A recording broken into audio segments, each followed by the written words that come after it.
અમદાવાદના નરોડામાં લિફ્ટ તૂટવાની ઘટના બની છે। દેવાશ્રી સ્કાય ફ્લાઇટમાં દુર્ઘટના બની છે। ત્રીજા માળેથી બેઝમેન્ટમાં જતા સમયે આ લિફ્ટ તૂટી પડી હતી। લિફ્ટમાં કેટલીક મહિલાઓ ફસાઈ હતી। લિફ્ટમાં ફસાયેલી મહિલાઓએ ગભરાઈને ચીસાચીસ કરી હતી। સદનસીબે દુર્ઘટનામાં કોઈ જાનહાનિ થઈ નથી। 2022માં પણ લિફ્ટ તૂટવાની ઘટના બની હતી।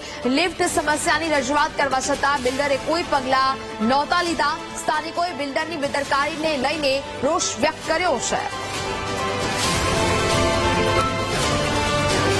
તો અમદાવાદના નરોડામાં લિફ્ટ તૂટવાની ઘટના બની છે। દેવાશ્રી સ્કાય ફ્લાઇટમાં ફરી એક વખત આ દુર્ઘટના ઘટી છે।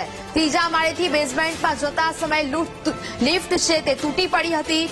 લિફ્ટમાં કેટલીક મહિલાઓ ફસાઈ જતા તે લોકો ગભરાઈ ગયા હતા। લિફ્ટમાં ફસાયેલી મહિલાઓએ ગભરાઈ જઈને ચીસાચીસ પણ કરી હતી।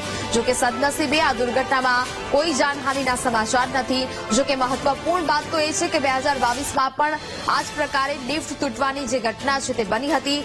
લિફ્ટની સમસ્યાની રજૂઆત કરવા છતાં પણ બિલ્ડરે કોઈ પણ પગલાં ન લીધા હોવાનું પણ હાલ તો સ્થાનિકો છે તે જણાવી રહ્યા છે। સ્થાનિકોએ બિલ્ડરની બેદરકારીને લઈને રોષ વ્યક્ત કર્યો છે।